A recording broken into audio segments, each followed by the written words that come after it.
protocol, SwissBorg's SOL Earn wallet exploited for $41.5 million. Also, Ledger CTO warns of NPM exploit, Backpack EU opens, and Polygon POS chain reports finality lag. Welcome to the protocol, CoinDesk's weekly wrap of the most important stories in cryptocurrency tech development. I'm Margaux Nijkerk, a reporter at CoinDesk. In this issue, SwissBorg's SOL Earn wallet exploited. Crypto exchange SwissBorg said about 192,600 SOL, $41.5 million, was stolen from an external wallet used exclusively for its SOL Earn strategy. The exploit stemmed from a partner's compromised application programming interface, API, a mechanism that allows software systems to communicate with one another, affecting a single counterparty. The exchange said in a post on X, it was not a hack of the SwissBorg platform. The loss affected fewer than 1% of users and represented about 2% of SwissBorg's total assets.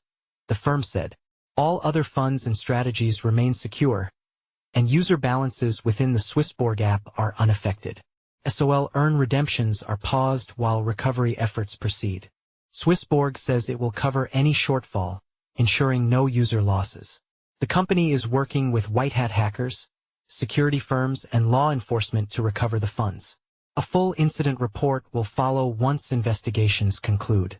This exploit arrives amid a sharp rise in crypto thefts, with over $2.17 billion already stolen in 2025. Shaurya Malwa Read more. Ledger CTO warns of PNM attack. Charles Guillemet, the chief technology officer at hardware wallet maker Ledger, warned on X that a large-scale supply chain attack was underway after a reputable developer's Node Package Manager, NPM, account was compromised. According to Guillemet, the malicious code, already pushed into packages with over 1 billion downloads, is designed to silently swap crypto wallet addresses in transactions. That means unsuspecting users could send funds directly to the attacker without realizing it. Guillemet did not name the developer whose account he said was compromised. The incident underscores how deeply interconnected open-source software is and why security lapses in developer tools can ripple into the crypto economy almost instantly. A day later, Guillemet shared that almost zero crypto users had been affected by the hack. NPM is a tool commonly used in software development using JavaScript, which makes integrating packages easy for developers, said Guillemet in a message to CoinDesk. When an attacker compromises a developer's account, they can slip malicious code into widely used packages.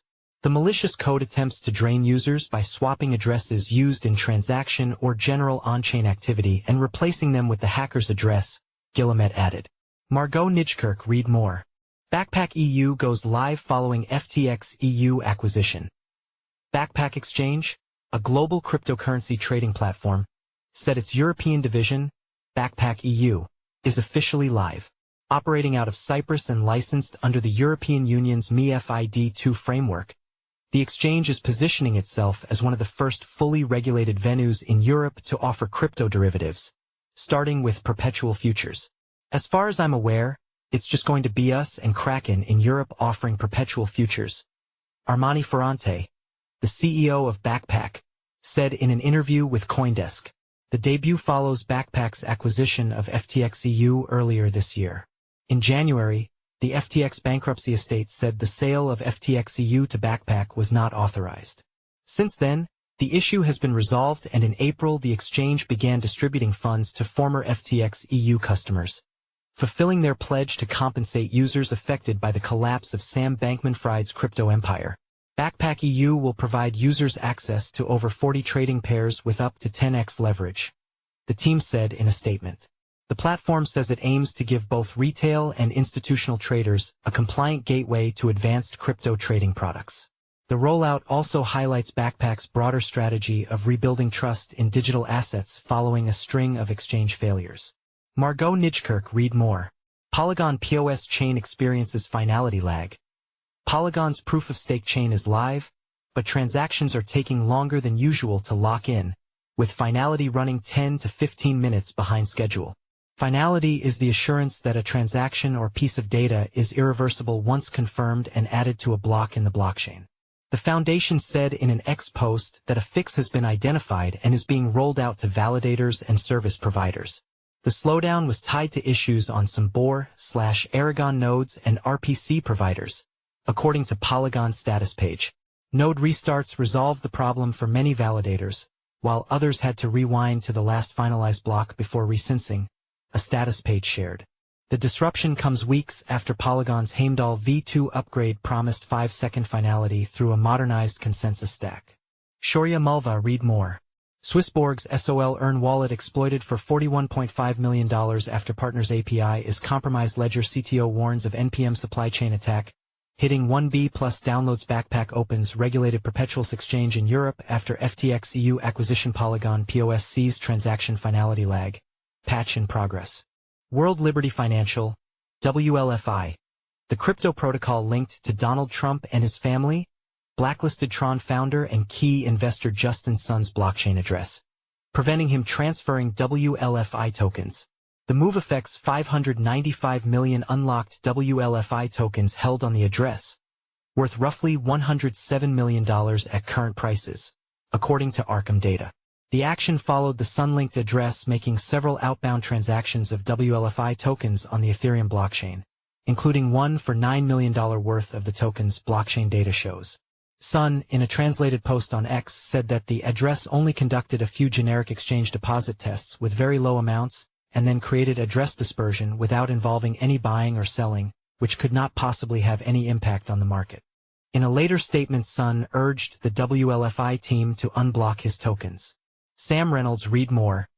Decentralized finance protocol Athena submitted a proposal to issue Hyperliquid's forthcoming stablecoin, joining a bidding competition that has already attracted companies including Paxos, Sky, Frax, and Agora. The token would be fully backed by Athena's USDTB, a stablecoin issued with federally chartered bank Anchorage Digital, and fully backed by BUIDL, the tokenized money market fund by asset management giant BlackRock and Securitize. If adopted, Athena pledged that 95% of net revenue from USDH reserves would flow back to the Hyperliquid ecosystem, the proposal said. Athena also said it would cover the costs of migrating existing USDC trading pairs on Hyperliquid to USDH to ease adoption. Christian Sandor Read more.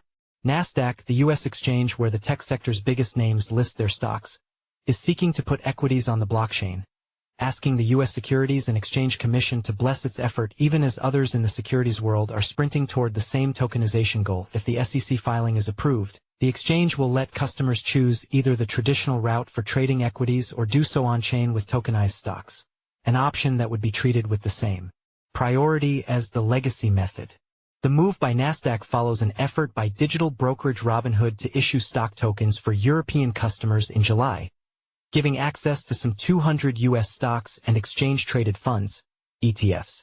Bringing equities and other real-world assets onto blockchain rails has been among the most sizzling of the digital asset world's innovations, and the competition has been growing fierce for both traditional finance names and crypto natives to make moves. Jesse Hamilton Read more. President Donald Trump's new crypto guy, Patrick Witt, is picking up the baton from his predecessor, Bo Hines, in goading lawmakers to finish sweeping U.S. crypto policies and pushing regulators to put the new stablecoin law into practice. He said in an interview with CoinDesk. Working under the administration's crypto czar, David Sachs, Witt is the new point of contact for crypto matters in the White House after the brief tenure of his predecessor, who went on to work for stablecoin giant Tether. While Hines saw the conversion of Congress's stablecoin effort into law and was able to attend the White House ceremony to cement it, he left shortly after, leaving a lengthy crypto to-do list for Witt. There's no drop-off here, said Witt, who was elevated to the job last month, just 2 weeks after the administration issued its wide-reaching strategy report for tackling U.S. crypto policy. We're keeping the pedal to the metal with all of the different initiatives on the legislative front and the interagency actions recommended in the report. Jesse Hamilton Read more. September 22nd to 28th. Korea Blockchain Week, Seoul October 1-2. Token 2049, Singapore October 13 to 15. Digital Asset Summit, London October 16 to 17. European Blockchain Convention, Barcelona NOV 17 to 22. DevConnect, Buenos Aires Deck. 11 to 13. Solana Breakpoint, Abu Dhabi February. 10 to 12, 2026. Consensus, Hong Kong Mar. April 30th 2. FCC, May 5 to 7, 2026. Consensus, Miami.